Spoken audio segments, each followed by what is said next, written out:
Thrustmaster has been producing wheels for about 10 years. First there was the RGT, then the F430, T500, TX, T300, T150, TMX, and now the TS PC. I have one here and I've done a little driving with it, and I'm going to give you my initial impressions. And quick disclaimer, this is not a review.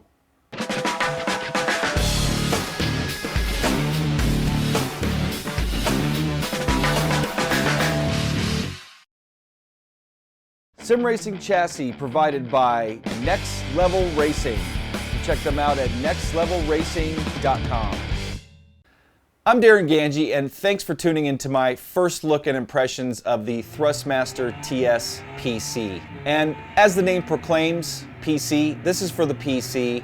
As far as I know, this is not going to be compatible with the PS4 or the Xbox One, so please refrain from asking in the comments because it isn't as of right now, and I don't know if they have plans to make this compatible with the PS4 or the Xbox One. So, that being said, some other questions that have been going around, or speculation that's been going around the community is this a direct drive wheel? No, it is not. From what I understand, it's a hybrid based on their previous technology. I'm not about to crack this thing open and start digging into the mechanism, but to me it feels like a belt drive mechanism, and I'm going to tell you what I think, give you some specs based on what they've announced, and you guys can come to your own conclusions until we have a review. John is going to review this wheel in the near future, and he's also going to put this thing up against the Fanatec Club Sport V2 wheel. So here's what you get with the TS PC. For starters, you get the base. The TS PC features a new brushless 40-watt motor that Thrustmaster states provides exceptional velocity or dynamic torque, which can be fully manifested in all racing conditions from long stall curves to super responsive zigzags. It also features a newly developed cooling system called Motor Cooling Embedded, or MCE. The goal of MCE is to keep the motor from losing power due to rising temperatures, all while remaining silent. Thrustmaster claims this results in 50% more dynamic response and 4 times greater stall force compared to any other wheel from Thrustmaster. The TS PC also receives a bump in resolution, coming in at 16 bits thanks to the new Field-Oriented Control, or FOC, that increases the precision of Thrustmaster's HART, or Hall Effect Accurate Rate Technology system. Aesthetically, I feel this is the best looking Thrustmaster base to date. The shell is made of high quality plastic that mates up with a metal bottom. You can hard mount it with M6 screws in the same location as the other Thrustmaster bases, or use their clamp that is also the same as previous bases. The rear is where you connect everything up. It comes with a standard USB A to B cable, the port for the power, pedals, and shifter. You can also see the fan, which has been whisper quiet in all of my testing. It features an external power supply shaped like a turbocharger that supplies continuous power even at the peak power of 400 watts. Some people have mentioned that the turbo-shaped power supply was gimmicky, but they have a reason behind it. It's to ensure optimized efficiency versus heat at 86%, thanks to its finless design. The power cable from the base supply is long, but the cable from the supply to your power outlet is very short. You could honestly change it. It's just a standard PC cable, PC power supply cable, so if you needed some more length on that, you could just swap it out, I'm assuming, for just one of those cables, and it should work fine. So now on to the rim. It's an open wheel inspired rim. It has 6 buttons that feel similar to, say, the 599 Evo rim, but have a gloss finish versus the matte on the 599. It has a D-pad and 3-position rotary selector with push button function.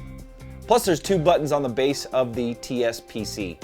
It has a metal face, suede wheel grip covering, and polished brushed aluminum wheel-mounted sequential paddle shifters that also feel very similar, with maybe slightly more positive click to the 599 paddles. They are a little bit smaller though to account for the rim size. The TS PC is also compatible with all the ecosystem rims, and the rotation is between 270 degrees and 1080. The rim diameter is 11 inches or 280 millimeters, similar to the regular Thrustmaster rims, smaller than the 599 Evo rim. Also, check out this front panel where shift lights could essentially go.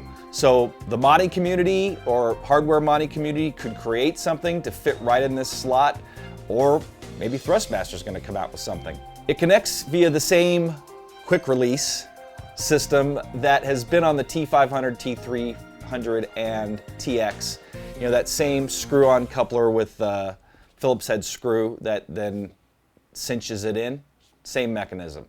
Thrustmaster's T3PA, Pro, and T500 pedals and TH8A shifter can also be connected to the TSPC Racer because it joins the ecosystem.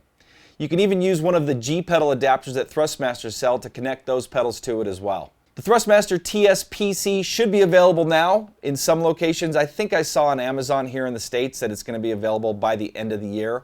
And suggested retail price is €549.99 or $499.99, so $500 basically. So now onto my initial impressions of the force feedback and driving experience.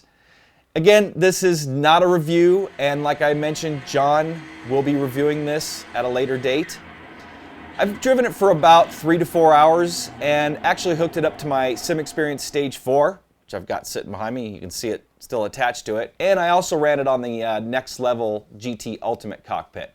So I'm going to keep this fairly brief, and I tried this with iRacing and Race Room Experience. As a matter of fact, there is a default profile for this wheel in Race Room, and then iRacing just uses the default Windows drivers, so plug and play. So it's definitely stronger and more detailed force feedback than the T300 or the TX. As far as how the mechanism is, it's probably as smooth as both of those.